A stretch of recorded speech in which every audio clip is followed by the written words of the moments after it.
गतांग से आगे नगर के बाहर निकलते ही जब द्वारिका समुद्र में डूब गई तो यह दृश्य देखकर सभी को आश्चर्य हुआ। अर्जुन यदुवंश की स्त्रियों व द्वारका वासियों को लेकर तेजी से हस्तिनापुर की ओर चलने लगे। रास्ते में पंचन देश में अर्जुन ने पड़ाव डाला। वहां रहने वाले लुटेरों ने जब देखा कि अर्जुन अकेले ही इतने बड़े जन समुदाय को लेकर जा रहे हैं तो धन के लालच में आकर उन्होंने उन पर हमला कर दिया। अर्जुन ने लुटेरों को चेतावनी दी, लेकिन फिर वे नहीं माने और लूटपाट करने लगे। तब अर्जुन ने अपने दिव्य अस्त्र शस्त्रों का स्मरण किया, लेकिन उनकी स्मरण शक्ति लुप्त हो गई। अर्जुन ने देखा कि कुछ ही देर में उनकी तरकश के सभी बाण भी समाप्त हो गए।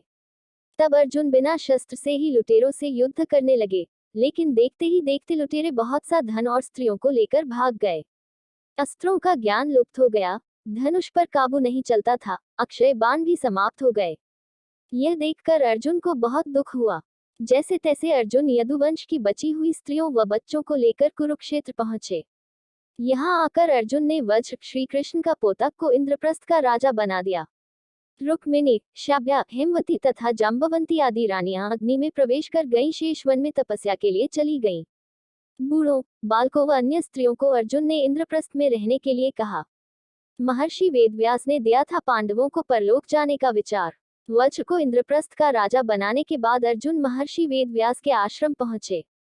यहाँ आकर अर्जुन ने महर्षि वेदव्यास को बताया कि श्री कृष्ण, बलराम सहित सारे यदुवंशी समाप्त हो चुके हैं।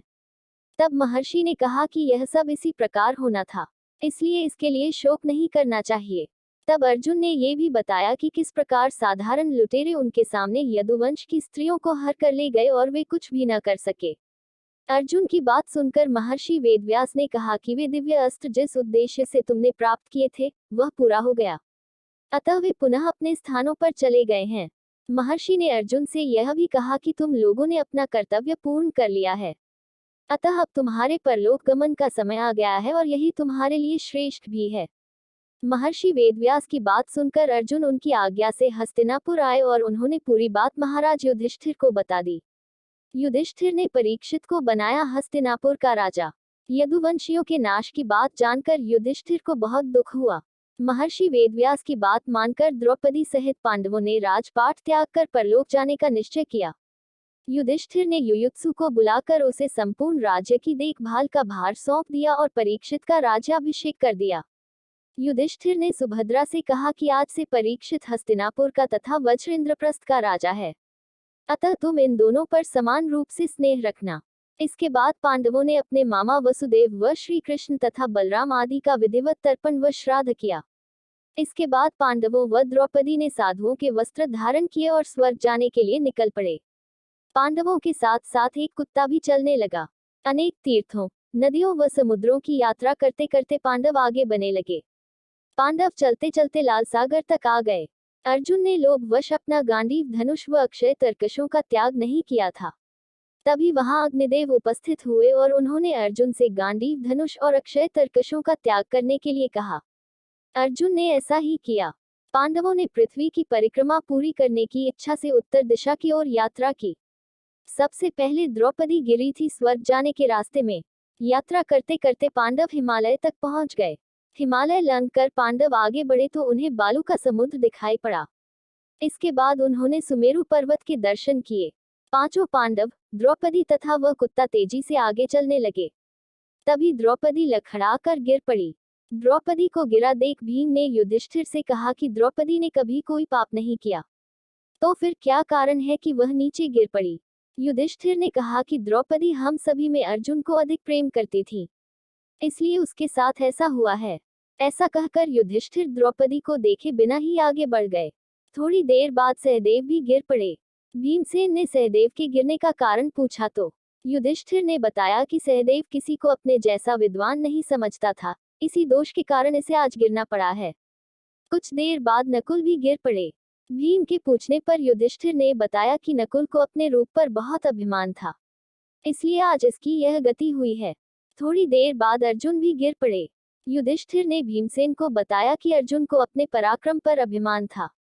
अर्जुन ने कहा था कि मैं एक ही दिन में शत्रुओं का नाश कर दूंगा, लेकिन ऐसा कर नहीं पाए। अपने अभिमान के कारण ही अर्जुन की आज यह हालत हुई है। ऐसा कहकर युधिष्ठिर आगे बढ़ गए। थोड़ी आगे चलने पर भीम भी गिर गए। जब भीम ने युधिष्ठिर से इसका कारण तो उन्होंने बताया कि तुम खाते बहुत थे और अपने बल का झूठा प्रदर्शन करते थे, इसलिए तुम्हें आज भूमि पर गिरना पड़ा है। यह कहकर युधिष्ठिर आगे चल दिए। केवल वह कुत्ता ही उनके साथ चलता रहा। कुत्ते को अपने साथ स्वर्ग ले जाना चाहते थे युधिष्ठिर। युधिष्ठिर कुछ ही दूर चले थे कि उन्हें स्वर्ग ले जाने के लिए स्वयं देवराज इंद्र अपना रथ लेकर आ गए। तब युधिष्ठिर ने इंद्र से कहा कि मेरे भाई और द्रौपदी मार्ग में ही गिर पड़े हैं, वे भी हमारे साथ चलें, ऐसी व्यवस्था कीजिए। तब इंद्र ने कहा कि वे सभी पहले ही स्वर्ग पहुंच चुके हैं, वे शरीर त्याग कर स्वर्ग पहुंचे हैं और आप सशरीर स्वर्ग में जाएंगे। इंद्र की बात सुनकर युधिष्ठिर ने कहा कि यह कुत्ता मेरा परम भक्त है, इसलिए इसे भी मेरे साथ स्वर्ग जाने की आज्ञा दीजिए। लेकिन इंद्र ने ऐसा करने से मना कर दिया। काफी देर समझाने पर भी जब युधिष्ठिर बिना कुत्ते के स्वर्ग जाने के लिए नहीं माने तो कुत्ते के रूप में यमराज अपने वास्तविक स्वरूप में आ गए। वह कुत्ता वास्तव में यमराज ही थे। युधिष्ठिर को अपने धर्म में स्थित देखकर यमराज बहुत प्रसन्न हुए। इसके बाद देवराज इंद्र युधिष्ठिर को अपने रथ में बैठाकर स्वर्ग ले गए। देवदूत नरक लेकर आया था युधिष्ठिर को। स्वर्ग जाकर युधिष्ठिर ने देखा कि वहां दुर्योधन एक दिव्य सिंहासन पर बैठा है, अन्य कोई वहां नहीं है। यह देखकर युधिष्ठिर ने देवताओं से कहा कि मेरे भाई तथा द्रौपदी जिस लोक में गए हैं, मैं भी उसी लोक में जाना चाहता हूँ। मुझे उनसे अधिक उत्तम लोक की कामना नहीं है। तब देवताओं ने कहा कि यदि आपकी ऐसी ही इच्छा है तो आप इस देवदूत के साथ चले जाए, यह आपको आपके भाइयों के पास पहुंचा देगा। युधिष्ठिर उस देवदूत के साथ चले गए। देवदूत युधिष्ठिर को ऐसे मार्ग पर ले गया जो बहुत खराब था। उस मार्ग पर घोर अंधकार था, उसके चारों ओर से बदबू आ रही थी, इधर उधर मुर्दे दिखाई दे रहे थे, लोहे की चोंच वाले कौए और गीद मंडरा रहे थे। वह हसिपत्र नामक नरक था। वहां की दुर्गंध से तंग आकर युधिष्ठिर ने देवदूत से पूछा कि हमें इस मार्ग पर और कितनी दूर चलना है और मेरे भाई कहाँ हैं। युधिष्ठिर की बात सुनकर देवदूत बोला कि देवताओं ने कहा था कि जब आप थक जाएं तो आपको लौटा लाओ, यदि आप थक गए हो तो हम पुनः लौट चलते हैं। युधिष्ठिर ने ऐसा ही करने का निश्चय किया, इसलिए युधिष्ठिर को देखना पड़ा था नरक। जब युधिष्ठिर वापस लौटने लगे तो उन्हें दुखी लोगों की आवाज सुनाई दी। वे युधिष्ठिर से कुछ देर वहीं रुकने के लिए कह रहे थे। युधिष्ठिर ने जब उनसे उनका परिचय पूछा तो उन्होंने कर्ण, भीम, अर्जुन, नकुल, सहदेव व द्रौपदी के रूप में अपना परिचय दिया। तब युधिष्ठिर ने उस देवदूत से कहा कि तुम पुनः देवताओं के पास लौट जाओ, मेरे यहाँ रहने से यदि मेरे भाइयों को सुख मिलता है तो मैं इस दुर्गम स्थान पर ही रहूंगा। देवदूत ने यह बात जाकर देवराज इंद्र को बता दी। युधिष्ठिर को उस स्थान पर अभी कुछ ही समय बीता था कि सभी देवता वहां आ गए। देवताओं के आते ही वहां सुगंधित हवा चलने लगी, मार्ग पर प्रकाश छा गया। तब देवराज इंद्र ने युधिष्ठिर को बताया कि तुमने अश्वत्थामा के मरने की बात कहकर छल से द्रोणाचार्य को उनके पुत्र की मृत्यु का विश्वास दिलाया था। इसी के परिणाम स्वरूप तुम्हें भी छल से ही कुछ देर नरक के दर्शन पड़े। अब तुम मेरे साथ स्वर्ग चलो, वहां तुम्हारे भाई व अन्य वीर पहले ही पहुंच गए हैं। गंगा नदी में स्नान कर मानव शरीर त्यागा था युधिष्ठिर ने। देवराज इंद्र के कहने पर युधिष्ठिर ने देवंदी गंगा में स्नान किया। स्नान करते ही उन्होंने मानव शरीर त्याग करके दिव्य शरीर धारण कर लिया। इसके बाद बहुत से महर्षि उनकी स्तुति करते हुए उन्हें उस स्थान पर ले गए जहां उनके भाई द्रौपदी आदि आनंद पूर्वक विराजमान थे। युधिष्ठिर ने वहां भगवान श्री कृष्ण के दर्शन किए। अर्जुन उनकी सेवा कर रहे थे। युधिष्ठिर को आया देख श्री कृष्ण व अर्जुन ने उनका स्वागत किया।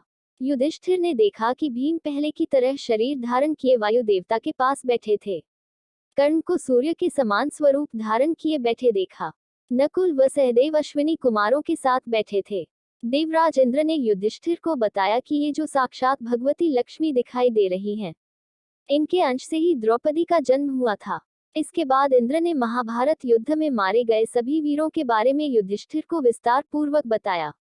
इस प्रकार युधिष्ठिर अपने भाइयों व अन्य संबंधियों को वहां देखकर बहुत प्रसन्न। पांडवों के स्वर्गारोहण के इस प्रसंग के साथ ही महाभारत कथा समाप्त हो जाती है। हम आशा करते हैं कि आपको कथा पसंद आई होगी। आप हमें कमेंट के माध्यम से जरूर बताएं। इस वीडियो को लाइक एंड शेयर कर दें। अगर चैनल पर पहली बार आए हैं तो चैनल को सब्सक्राइब कर लीजिए। वीडियो को पूरा देखने के लिए आपका बहुत बहुत धन्यवाद।